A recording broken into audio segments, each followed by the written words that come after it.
तो एक बार फिर से आप सभी का स्वागत है। अभी हम बात करेंगे अगर फिफ्थ लॉर्ड 11th हाउस में हो तो क्या रिजल्ट हो सकते हैं। देखिए, फिफ्थ लॉर्ड अगर 11th हाउस में जाता है तो आप अपनी एजुकेशन का बहुत बेहतर इस्तेमाल कर सकते हैं पैसे कमाने के लिए। आप अपनी क्रिएटिव स्किल्स का बहुत बेहतर इस्तेमाल कर सकते हैं। इसके अलावा आपको पंचम भाव के कार्यों से बहुत ज़्यादा गेन होगा। आप कोई ना कोई स्पेकुलेटिव बिजनेस कर सकते हैं, शेयर मार्केट में ट्रेडिंग वगैरह या कोई स्पेकुलेटिव ट्रेडिंग वगैरह में आप इंटरेस्टेड हो सकते हैं। आपको लॉटरी वगैरह लगना या सट्टा वगैरह में बहुत ज़्यादा फ़ायदा हो सकता है, या इस प्रकार के ऑनलाइन गेम भी हो सकते हैं जहां पर आप बहुत ज़्यादा पैसा जीत सकते हैं। पंचमेश अगर 11th हाउस में जा रहा है तो आपकी जो संतान होगी वो ज़्यादा आपसे कहीं ना कहीं फाइनेंशियली स्ट्रांग हो सकती है। और जैसे जैसे आपके जीवन में आपकी जो संतान है वो आगे बढ़ेगी, जैसे जैसे आपकी संतान ग्रो करेगी, वैसे वैसे आपकी जो लाइफ होगी वो भी काफ़ी ज़्यादा रिच होती जाएगी। इसी तरह से आपकी एजुकेशनल स्किल्स को यूज़ करके या अपनी क्रिएटिव स्किल्स को यूज़ करके आप किसी भी प्रकार से मार्केटिंग से जुड़ा हुआ कोई भी काम करें या मार्केटिंग से जुड़ा हुआ कोई भी बिजनेस करें तो उसके लिए भी ये प्लेसमेंट बहुत अच्छी साबित होगी। अब मेनली ये जो प्लेसमेंट है, क्योंकि अब पंचम से ये जो भाव है वो सप्तम है डायरेक्टली, तो आप अपनी क्रिएटिव स्किल्स की वजह से, आप अपनी कोई भी और स्किल्स की वजह से, संतान की वजह से, एजुकेशन की वजह से फेमस भी होते हैं। आप अपनी पहचान भी बनाते हैं। तो संतान भी आपकी ऐसी हो सकती है जो आपकी पहचान बनाने में, आपको फेमस करने में सहायक हो सकती है। आपकी एजुकेशनल क्वालिफिकेशंस ऐसी हो सकती हैं जिसकी वजह से लोग आपको मान सम्मान देंगे, या कुछ लोग आपके साथ जो जुड़ेंगे, आपके जीवन में जो लोग नए जुड़ेंगे, जो आपका नेटवर्क बनेगा, वो कोई ना कोई रीजन आप में ऐसा होगा, आप में कोई ना कोई एबिलिटी ऐसी होगी जिसकी वजह से वो लोग आपके साथ जुड़ेंगे और आपके साथ मित्रता करेंगे। इस वजह से जातक हाईली पॉपुलर हो सकता है।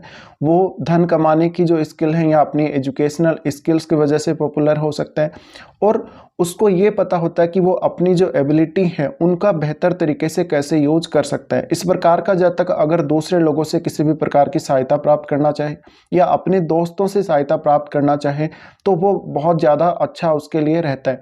इसके साथ साथ आप अपने जो दोस्त हैं, आपका जो नेटवर्क है, उसका बहुत बेहतर यूज कर पाते हैं इस प्रकार की प्लेसमेंट में।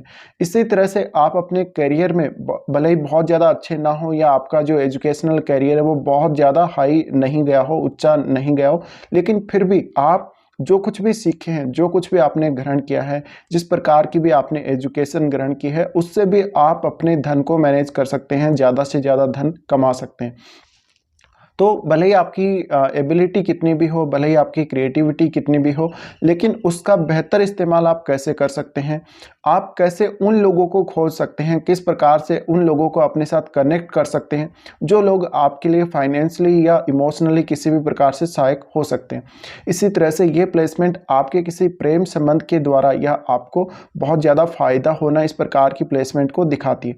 जब पंचमेश आपका जाएगा 11th हाउस में, तो 11th हाउस की जो चीज़ें हैं, 11th हाउस को गेन करने में आपको काफ़ी ज़्यादा ईजी रहेगा। इस वजह से कहीं ना कहीं आप हमेशा ही धन को लेकर बहुत ज़्यादा क्यूरियस रह सकते हैं। धन वगैरह, लाभ वगैरह के साथ आपका जो लगाव है वो बहुत ज़्यादा रह सकता है। अब ऐसी कंडीशन में जातक कभी कभी बहुत ज़्यादा स्पेकुलेटिव हो जाता है, कभी कभी वो बहुत ज़्यादा इस प्रकार की गतिविधियां करता है या इस प्रकार के कामों में संलग्न हो सकता है जहां पे वो गलत तरीके से पैसे कमाने का यूज कर सकता है, या गलत तरीके से वो किसी को हानि पहुंचा के, किसी को चीट करके भी वो पैसे कमा सकता है। तो आपका पंचमेश किस प्रकार का ग्रह है उसके ऊपर ये सब डिपेंड करता है। इसके अलावा आपकी संतान प्राप्ति होने के बाद या आपकी संतान जैसे जैसे ग्रो करेगी वैसे वैसे आप कितना फाइनेंशियली ग्रो करेंगे, आप किस प्रकार का कोई बिजनेस करेंगे तो उससे आप कितनी इनकम करेंगे, और आप अपने धन को कैसे मैनेज करेंगे, आप लाभ कहां से प्राप्त करेंगे, आपके साथ कितने लोग आपके साथ जुड़े हुए रहेंगे और कितना वो आपको सपोर्ट करेंगे, ये सब दिखाता है। इसके साथ ही पंचमेश जब आपका इस प्रकार से 11th हाउस में बैठा है तो आपकी संतान प्राप्ति होने के बाद आपको लोग बहुत ज़्यादा जानेंगे। संतान होने के बाद आप फाइनेंशियली बहुत ज़्यादा ग्रो कर सकते हैं, और साथ ही साथ आपको पैसे की जो वैल्यू है वो बाद में पता चलेगी।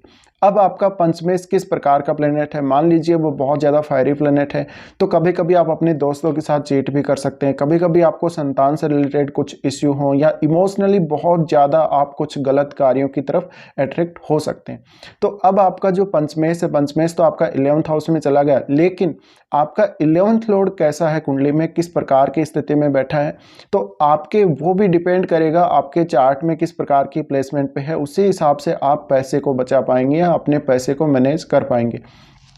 तो हो सकता है आपका जो 11th लॉर्ड है वो बहुत ही ज़्यादा अच्छी स्थिति में हो कुंडली में, तो फिर आप बहुत ज़्यादा धनवान हो सकते हैं इस प्लेसमेंट की वजह से।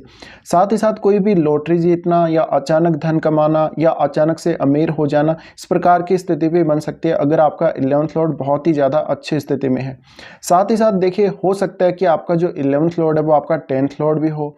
तो ऐसी कंडीशन में अगर आपका 11th लॉर्ड बहुत अच्छी स्थिति में बैठा है और आपका पंचमेश 11th हाउस में है, तो आप साइड में कोई ना कोई अपना बिजनेस करेंगे या कोई ना कोई ऐसा काम जरूर करेंगे।